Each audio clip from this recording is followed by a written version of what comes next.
Ravi de te retrouver, ça faisait 2 semaines oui qu'on n'avait pas de débrief hebdo. Donc vas-y FT, ambiance-nous, vas-y, c'est la fête. Alors vu qu'on a raté la semaine d'avant, eh ben c'était catastrophique, tout s'est effondré, oh là là, retour du Covid, confinement, bref c'est le bazar. Et cette semaine, tout va bien, nouveau record historique sur le SP500, sur le Nasdaq et peut-être même plus si affinité, oui parce qu'à l'heure où je suis en train de tourner cette vidéo, eh ben les indices n'ont pas encore clôturé. Mais qu'est-ce qui a changé depuis? Brenda, c'est la macroéconomie.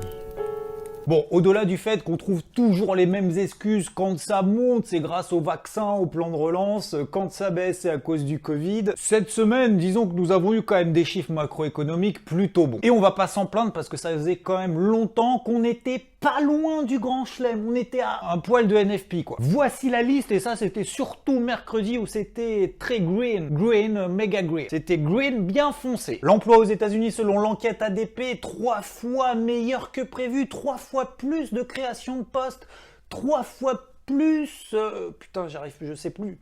3 fois plus de kiff. L'ISM des services qui a un sondage réalisé auprès de 300 directeurs d'achat aux États-Unis, meilleur que prévu, c'est même d'ailleurs au plus haut depuis le mois de mars 2019. Gros déstockage d'1 million de barils de pétrole, c'est mieux que prévu. Et même les demandes hebdomadaires aux allocations chômage aux États-Unis, eh ben il y en a moins que prévu. J'aurais pu m'arrêter là en ajoutant la petite cerise sur le gâteau avec le taux de chômage aux États-Unis ressorti vendredi pour le mois de janvier. On s'approche du plein emploi. Alors bon, sachant qu'aux États-Unis, le plein emploi, c'est plutôt proche du 4% que du 8% en France, parce qu'il y a plus de turnover, machin, c'est plus rapide pour trouver un job et pour se faire virer. Oui, 6,3% de taux de chômage, on attendait 6,7% comme le mois précédent. Ah bah alors le NFP, il a dû ressortir de ouf, parce que tu te rappelles, hein, non-farm payroll, création d'emplois, le taux de chômage est largement meilleur que prévu, normalement les créations d'emplois... No. Le NFP a été pire que prévu, moins de création de postes que prévu. 49 000, on en attendait 85. Et là, tu dis comment qu'est-ce possible? Eh bah oui, c'est tout à fait possible en fait de faire des petites manipulations de chiffres. Oui, parce qu'ils estiment qu'en fait, si quelqu'un ne fait pas de demande d'emploi de sa propre initiative pour répondre à des offres au bout de 2 semaines, sachant qu'effectivement, bon, vu le contexte, il n'y a pas non plus des milliards de boîtes qui embauchent, et en plus, les offres qui sont proposées, ça correspond pas forcément à tes compétences. Du coup, tu sors de la stat, le chômage, voilà. Donc le NFP peut être moins bon que prévu. Il peut même y avoir des destructions de postes avec un taux de chômage qui baisse. Ouais. Donc ce qui est important, c'est le taux réel. Et on l'estime au double. C'est-à-dire que les personnes qui sont en capacité d'être actives sur le marché de l'emploi, mais qui ne travaillent pas et qui recherchent un job. Avec toutes ces bonnes nouvelles, on a le taux américain, donc à 10 ans, qui a remonté au-dessus des 1,15%. Bah oui, moins de risques sur le marché. Baisse du VIX. On n'achète pas de l'obligation, mais de l'action. D'ailleurs, est-ce que l'indice DAX en Allemagne nous aurait pas fait un petit record historique là? Ah bah non. Mais presque hein. On était à un poil de NFP près. Et toi qui dis ouais ça fait peur d'acheter du Bitcoin, l'Ethereum, tous ces trucs là qui ont explosé. Vas-y mets-moi l'indice DAX là en données mensuelles. Ça fait pas peur. Non, ça fait pas peur ça. Non, en pleine crise. Non. Bon, tu veux une autre bonne nouvelle? L'économie britannique se dirige vers une reprise rapide. Un puissant rebond de l'activité est prévu. Et ce, tu t'en doutes, grâce au vaccin, hein, qui est bien évidemment diffusé de manière massive. D'ailleurs, nous, avant cet été, on aura droit à la petite picouse. Enfin, si on en a envie, bien évidemment. Ça, c'était mercredi à 13h avec le discours donc de la Banque Centrale d'Angleterre. PIB au 4e trimestre plus important que prévu. Et malgré tout, non, on va pas changer les taux d'intérêt. Voire peut-être même d'ailleurs, on va les passer négatifs, hein, ça c'est pas exclu. Et on continue les rachats d'actifs pour 900 milliards de livres. Tout va bien. Mais c'est quand même la merde et on injecte des liquidités. Oui, bon d'accord, je sais, c'est pas 900 milliards, c'est 895 milliards, oui, c'est pour faire moins gros, c'est comme un Carrefour. Bon, tu t'en doutes, la réaction de la livre sterling face au dollar par exemple, bim. Laisse-moi s'il te plaît, c'est la semi-macro. Alors Joe Biden, est-ce qu'il a accouché? Eh ben pas encore, non, c'est encore en phase de discussion. Lui veut son plan de relance de 1900 milliards de dollars. Et les républicains, eux, ils sont plutôt en mode, non, plutôt 618 milliards. 3 fois moins, ouais. Oui, alors là, ils sont en train de débattre, oui, non mais en fait, la reprise économique, du coup, elle va exploser de 4,6% en 2021, puis après, les années suivantes, je pense qu'on sera à peu près moins de 2%. Bon, moi ce que j'ai à dire, c'est bref, sortez-vous les doigts, arrêtez de discuter parce que plus tu tardes, et plus ça peut faire mal, hein, parce qu'il y a quand même un petit peu des gens qui sont en galère. Mais vous inquiétez pas, Janet Yellen, Blanche Colombe, ancienne présidente de la Réserve fédérale américaine, désormais secrétaire au Trésor, elle soutient à fond parce qu'elle veut plus de stimulation. D'ailleurs, en parlant de banque centrale, Mario Draghi, anciennement président de la Banque centrale européenne, et ben maintenant il est à la tête du gouvernement italien. Ah oui, parce que là c'était le bordel. Du coup, ça apaise les tensions, comme on le voit ici avec le spread entre le taux italien à 10 ans et le taux allemand. Comme quoi, moi je te dis, qui contrôle le monde, c'est les banquiers centraux, hein, y a pas à tergiverser. Ouh là là, c'est chaud. T'as entendu parler de GameStop, là, qui a fait x100, bam! Ces fameux petits traders particuliers qui mettent un peu le bazar avec les fonds spéculatifs qui essayent de shorter des boîtes au bord du dépôt de bilan. Eh bien, les brokers se sont fait un petit peu taper sur les doigts. Arrêtez de mettre le bazar, là. Laissons faire les professionnels, s'il vous plaît, là. Arrêtez vos conneries, là. Laissez-nous shorter tranquille. D'ailleurs, Reddit, ils ont essayé de s'attaquer au cours de l'argent. D'ailleurs, ça a plutôt bien fonctionné, hein. Mais disons que le soufflet est quand même vite retombé, hein. C'était un peu compliqué. Attention, donc, au FOMO. Acheter des trucs pourris qui décollent parce que en fait il y a des gens qui spéculent machin etc. Puis t'es le dernier pigeon, t'arrives tout en haut et tu te fais démonter derrière. Le silver a perdu quand même 10% dans la foulée. Donc le dindon de la farce, hein, c'est pas forcément celui qui initie le mouvement, mais c'est plutôt celui qui arrive avec un train de retard. Microéconomie.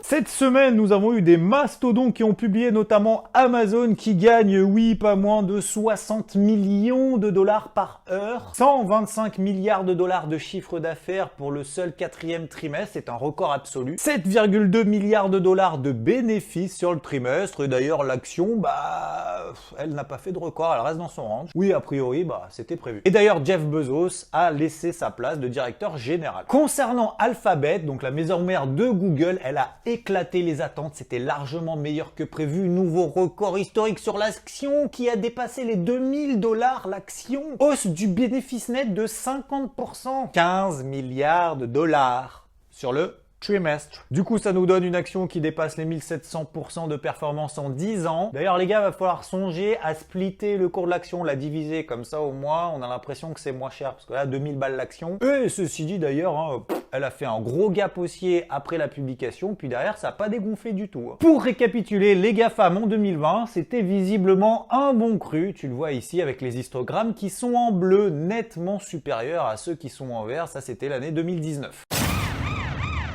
Et au Xavier, on peut peut-être aussi parler un petit peu des petites françaises, même si je sais que les grosses américaines sont impressionnantes. Rappelez-vous, semaine dernière sur les small, on faisait pas vraiment les malins avec une chute un peu déstabilisante. Finalement, cette semaine, contre-pied, avec un CAC small qui a surperformé le CAC 40 avec une hausse de plus de 4%. Un plus haut depuis juin 2018, proche de son plus haut historique. Ce sont en particulier les secteurs de la distribution, comme par exemple K-Form avec une perte de presque 50%, ou showroom privé proche des plus 20%. Aussi le secteur des biotech comme Valneva qui a pris près de 45%. Elle a beaucoup fait parler d'elle cette semaine avec son vaccin en cours. On a d'ailleurs l'impression que la France découvre qu'elle développe un vaccin. Ou Ose Immuno avec une hausse proche des 42%. De mon côté, semaine prochaine, je vais continuer de suivre les secteurs biotech et distribution et aussi jeter un œil sur le secteur des équipementiers qui commence à bouger.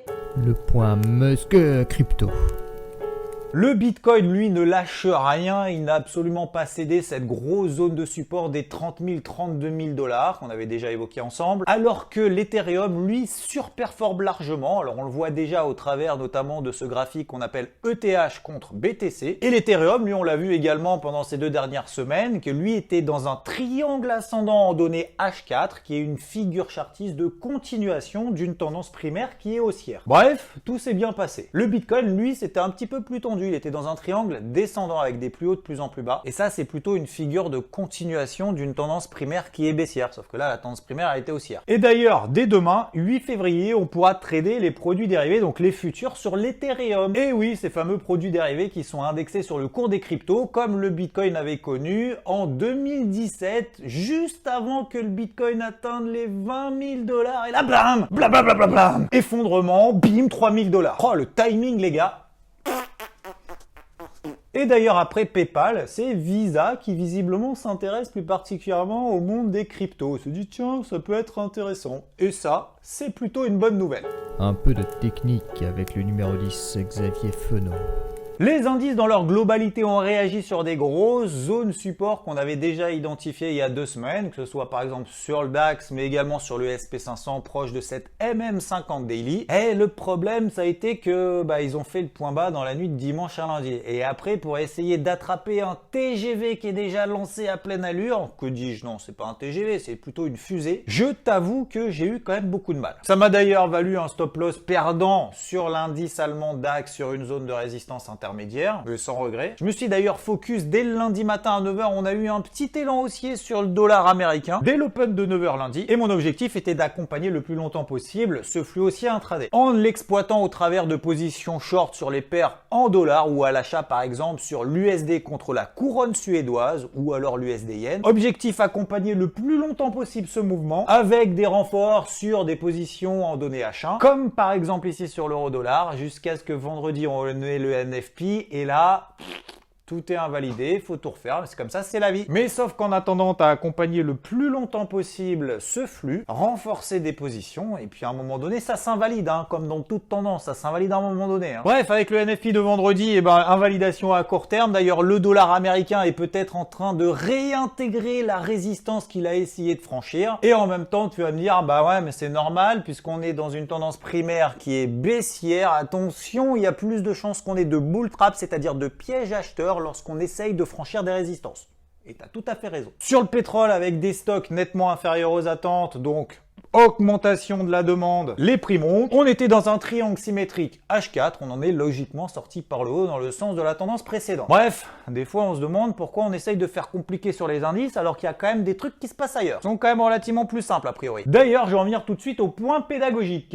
La minute pédagogie avec Xavier Fenot. Oui, il faut toujours essayer de s'engouffrer là où ça fonctionne, là où il y a les plans qui se déclenchent, là où tout va bien. Oublier et invalider ce qui foire. C'est vrai que beaucoup trop finalement essaye d'avoir raison sur un seul actif, on n'invalide jamais, on reste focus là-dessus, on reste bloqué, on perd de l'argent, on perd du temps, on perd de l'énergie et on loupe en plus les opportunités relativement évidentes entre guillemets, en tout cas qu'on aurait pu voir, qui rattraperaient largement la perte. C'est comme si tu faisais un match de foot et puis dès que tu te prenais un but, ouais non mais en fait il y a eu hors-jeu, ah non mais en fait il a fait main, oh mais non mais les gars putain on prend un but machin et puis en fait voilà t'abandonnes quoi, en espérant que le but en fait c'était un mirage ou que voilà. Donc c'est comme ça arrive, il faut continuer à bosser sa méthode, s'améliorer, faire mieux, travailler d'autres trucs, changer de tactique. Et on continue là. Allez, c'est la raison pour laquelle j'ai arrêté de me focus cette semaine sur les indices, me concentrer sur d'autres choses, jusqu'à ce qu'ils s'invalident en fin de semaine. C'est pas grave, on recommencera, on partira de zéro. Les cours de l'or qui ont poursuivi cette semaine leur chute, dans une tendance baissière matérialisée par ce canal descendant, aidée très probablement par la petite remontée du dollar américain tout au long de la semaine, également du taux à 10 ans américain, qui je te le rappelle, il y a 2-3 semaines, on disait oui, c'est la hausse du taux aux 10 ans aux États-Unis qui a provoqué l'effondrement soudain des cours de l'or. Ma zone d'achat est un peu plus basse que les cours actuels sur les plus bas qu'on avait réalisés fin novembre. Et enfin, le troll de la semaine est attribué à Dieu,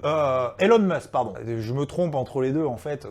Excuse-moi. Ah oui, parce qu'alors, il aime pas du tout Wall Street, tu vois, les mecs qui shortent son action Tesla en disant « Ouais, non mais de toute façon, ton truc, il est survalorisé, c'est de la merde, machin. » D'ailleurs, l'action Tesla qui fait quand même partie des actions les plus shortées, Je te rappelle que l'année dernière, les gars qui étaient short dessus ont perdu 40 milliards de dollars. Il les a d'ailleurs troll avec un petit short rouge Tesla. J'ai essayé de l'acheter, il n'y en avait plus. Et il a profité de l'effet GameStop pour mettre son petit grain de sel, petit, genre faire décaler quand même quelques valeurs au passage, et notamment sur le fameux Dogecoin, sa crypto favorite. Et ce d'ailleurs accessoirement après avoir annoncé d'arrêter Twitter. Ça a duré un jour. J'arrête Twitter définitivement pour 24 heures. Il est quand même bon ce troll. Il aime bien foutre la merde. Il a bien raison. Ah, j'ai rien dit. Coupe.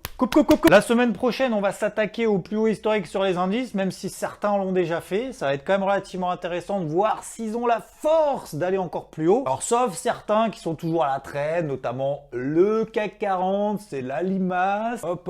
Il y a l'Ibex aussi, l'indice espagnol, c'est pas ouf. Bon, on avisera la semaine prochaine, je te le cache pas. Pour le moment, là, les marchés ont toujours pas clôturé au moment où je tourne la vidéo. Donc, ça se fera en fonction de la clôture, très probablement en fonction du flux éventuellement que les indices ont décidé en début de semaine, sachant que les marchés sont quand même relativement schizophrènes, enfin surtout les indices. C'est soit rouge-rouge, soit vert-vert, hein. Il n'y a pas bleu-jaune. Hein. Le dollar américain qui va nous donner du fil à retordre après l'échec sur cette résistance. Un retournement de tendance donc qui n'a pas été confirmé malgré le fait qu'on soit sur un gros niveau mensuel, je te le rappelle. Les cryptos qui s'enflamment ici et là, d'ailleurs c'est là où se passe l'action, c'est peut-être là où ça devient plus intéressant. Et ça sera relativement calme d'un point de vue macroéconomique. Cette semaine c'était quand même relativement chargé. J'ai oublié dans cette vidéo de faire un appel à l'action en plein milieu de la vidéo, donc j'espère que t'es arrivé au bout et merci à toi, merci à vous. Vous êtes maintenant quasiment 16 000, donc je veux 16 000 likes. Enfin j'aimerais, pardon. À demain sur EVT avec l'ensemble de l'équipe et également sur Twitch tous les soirs de 18h à 19h30. Je te souhaite un très bon dimanche et je te dis à la prochaine.